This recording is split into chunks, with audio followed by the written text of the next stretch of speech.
Hello students, welcome to my channel. और आज के इस वीडियो में हम कुछ इस तरह के सवाल को सॉल्व करेंगे जिसमें इसमें किसी संख्या के प्रतिशत का जो डाटा है वो कुछ इस तरह से दिया गया रहता है और आपको वो संख्या निकालना होता है। ठीक है, अगर आप इन सवालों का बेसिक समझ जाएंगे तो आपको इस तरह के सवाल को सॉल्व करने में कोई भी दिक्कत नहीं होने वाली है। ठीक है, तो चलिए मैं आपको इसका पूरी तरह से बेसिक बता देता हूँ कि आपको ये सवाल या इस तरह के जितने भी सवाल हैं आपको कहीं भी मिले तो आपको कोई प्रॉब्लम नहीं हो।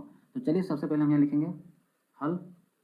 देखिए, संख्या बोला है ना, इसमें किसी संख्या के 30% का 15% 18 है तो संख्या क्या है। ठीक है, संख्या जो हमें कुछ ऐसा मानना होगा, क्योंकि हमें संख्या तो पता नहीं है तो हम संख्या को कुछ भी मान सकते हैं। अब चाहे आपको एक्स मानिए, वाई मानिए, जेड मानिए या कुछ भी मानिए, कोई फर्क नहीं पड़ता। ऐसा सिस्टम नहीं है कि हम सिर्फ एक्स मानेंगे तभी काम होगा। पी क्यू आर कुछ भी मान सकते हैं। देखिए, अगर आप क्वेश्चन को लॉजिकली समझेंगे तो कोई प्रॉब्लम नहीं होने वाली है। तो संख्या को जो हम एक्स या वाई कुछ भी मान सकते हैं। ठीक है, माना संख्या एक्स है। ठीक है, ये जो संख्या है उसका हमने x मान लिया। ठीक है, x। अब हम x का 30% का 15% निकालेंगे। ठीक है, x का 30% का 15% हम लिखेंगे बराबर 18 लिखेंगे। अब हम यहाँ लिखेंगे प्रश्नानुसार। प्रश्नानुसार का मतलब ये हुआ कि प्रश्न जैसे जैसे कहा है उसके अनुसार काम होगा।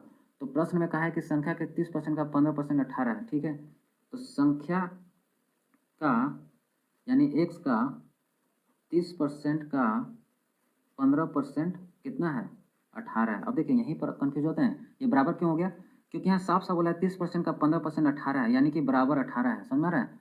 अब आप इसको आसानी से सॉल्व कर सकते हैं। का मतलब होता है गुना, 30% मतलब 30/100, यहाँ भी का है इसका भी मतलब गुना, 15% यानी 15/100, और इधर आपका 18 हो गया। ठीक है, कोई दिक्कत नहीं होनी चाहिए। अब आप एक काम कर सकते हैं, या तो इन तीनों को गुना कर दीजिए, 1 शून्य 30 शून्य 15 और नीचे 100 गुने 100 हो जाएगा। ठीक है, लेकिन आप चाहे तो इसे काट भी सकते हैं। तो चलिए हम इसे काट कर देखते हैं।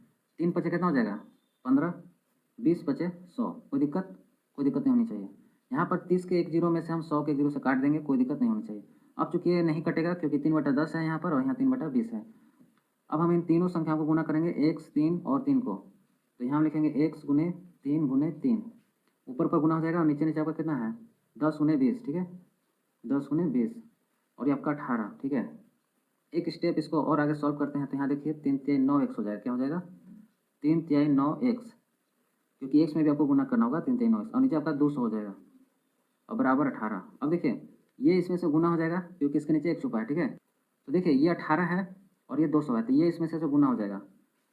तो गुना हो जाएगा तो आप क्या लिखेंगे, 200 गुने 18, 200 गुने 18। देखिए इसके नीचे एक छुपा रहता है, तो 9x में 1 से जब गुना होता है तो क्रॉस मल्टीप्लाई यहाँ पर हो रहा है। ठीक है, तो 200 में से 18 से गुना होगा और इसके नीचे जो 1 है उससे 9x में गुना हो गया, तो 9x में 1 से गुना होगा तो 9x और 200 गुने 18 यहाँ पर हम लिख सकते हैं। ठीक है, तो यहाँ पर आप देख सकते हैं कि 9x का हम जो x और यहाँ लिख दिए हैं और ये 200 गुने 18 आप ऊपर लिख देंगे। ठीक है, 200 गुने 18 आप ऊपर लिखेंगे और जो 9 है वो आपका कहाँ जाएगा, नीचे। और 9 से जब ये कट जाएगा 2 बार में 18, तो यहाँ बचिए आपका 200 और यहाँ 2, तो 200 गुने 2 कितना हो जाएगा, 400। तो चलिए हम दूसरे सवाल को भी इसी तरह सॉल्व करते हैं। दूसरा सवाल में आप देख सकते हैं लिखा हुआ है, यदि किसी संख्या का 25% 100 है तो उस संख्या का 60% कितना होगा। ठीक है, तो सबसे पहले हम लिखेंगे, माना। क्या लिखेंगे, माना संख्या y है। ठीक है, माना संख्या y है। आप कुछ भी मान सकते हैं, x y z कुछ भी, तो हमने y मान लिया। ठीक है, तो अब हम यहाँ क्या लिखेंगे, प्रश्नानुसार। ठीक है, प्रश्नानुसार का मतलब होता है प्रश्न के अनुसार, और प्रश्न के अनुसार आप देख सकते हैं संख्या का 25% 100 है, यानी कि y का 25% बराबर 100। अगर आपको यहाँ समझ में आ गया कि यहाँ कैसे बनाना है, यहाँ डाटा कैसे लिखना है, तो आपको ये सवाल बनाने में कोई भी परेशानी नहीं होगी। इस तरह के जितने भी सवाल होंगे आप आसानी से सॉल्व कर लेंगे। अब देखिए y हम लिख देंगे, का मतलब होता है गुना 25% यानी 25/100 और इधर है आपका 100। 25 चौके 100 आसानी से कट जाएगा, ऊपर 1 रहेगा। ठीक है, एक बचेगा ऊपर और नीचे 4।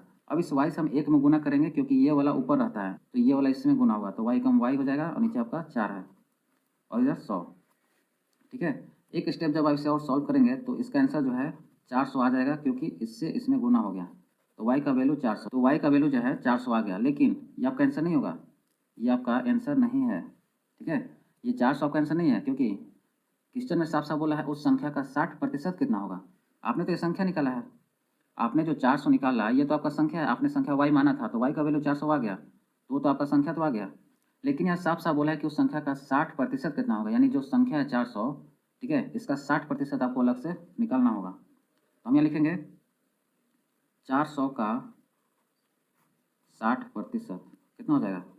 400 का 60% आप निकाल लीजिए, 2 जीरो इससे कट जाएगा, 4 गुने 60 कितना हो जाएगा? 240 जो है ये आपका आंसर होगा। आया समझ में? क्योंकि अगर ये लाइन नहीं दिया होता क्वेश्चन में तो आपका 400 आंसर हो जाता है, इसमें कोई शक नहीं है। बट यहाँ बोल दिया है उस संख्या का 60%, 50%, जितना भी बोल देगा उसका आपको उतना परसेंट निकाल कर यहाँ दिखा देना है, और यहाँ पर आप देख सकते हैं 240 आंसर आ गया। तो चलिए मैं आपको होमवर्क के कुछ सवाल दे देता हूँ।